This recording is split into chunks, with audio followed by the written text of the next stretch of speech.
আসসালামু আলাইকুম সবাইকে। কেমন আছেন সবাই? আশা করি সবাই ভালো আছেন। আজ আমি আপনাদের নিয়ে এসেছি একদম গ্রামের মাটির কাছাকাছি। এক অপার সৌন্দর্যের জায়গা। সত্যি বলতে গ্রাম মানেই হলো প্রকৃতির কোলে শান্তির ঠিকানা। এখানকার প্রতিটি জিনিসের মধ্যেই আছে এক ধরনের প্রশান্তি, এক ধরনের ভালো লাগা যা শহরের ব্যস্ত জীবনে পাওয়া যায় না। চারপাশে তাকালেই দেখি সবুজের সমারোহ, উঁচু উঁচু গাছ, পাখির কিচিরমিচির শব্দ, বাতাসে দুলছে গাছের পাতা। সবকিছু যেন চোখ আর মন দুটোই ভরে দেয়। মনে হয় প্রকৃতি নিজের হাতে যেন এই জায়গাটাকে সাজিয়ে রেখেছে।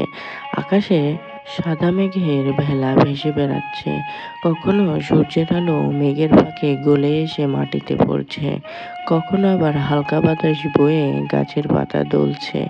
এমন দৃশ্য দেখলে মনে হয় প্রকৃতি যেন নিজেই একটা গল্প বলছে।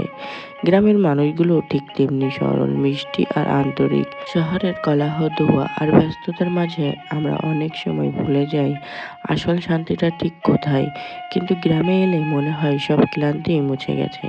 পাখির ডাক, বাতাসের শব্দ আর সেই মাটির গন্ধ, সব মিলিয়ে মনটা একেবারে প্রশান্ত হয়ে যায়। প্রকৃতির প্রতিটি কোণে যেন রঙের খেলা। কেউ যদি ভালোভাবে তাকায় দেখবে সবুজের ভেতর লুকিয়ে আছে জীবনের ছন্দ। আমি সত্যি বলছি, যত দেখি তত মুগ্ধ হই। গ্রামের এই সৌন্দর্য দেখলে মনে হয় আল্লাহ কত সুন্দর করে এই পৃথিবীটা তৈরি করেছে।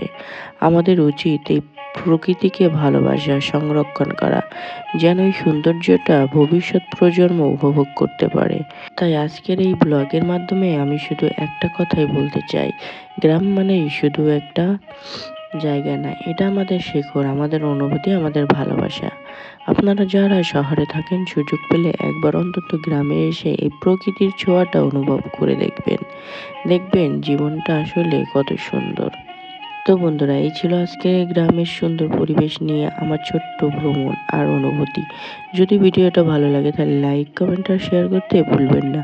আর অবশ্যই আমার পেজটি ফলো দিয়ে পাশে থাকবেন। নতুন গ্রামের নতুন দৃশ্য নিয়ে আবারও আসবো ইনশাল্লাহ। ধন্যবাদ সবাইকে। দেখা হবে পরের ভিডিওতে। ততক্ষণ পর্যন্ত সবাই ভালো থাকবেন, সুস্থ থাকবেন। আল্লাহ হাফেজ।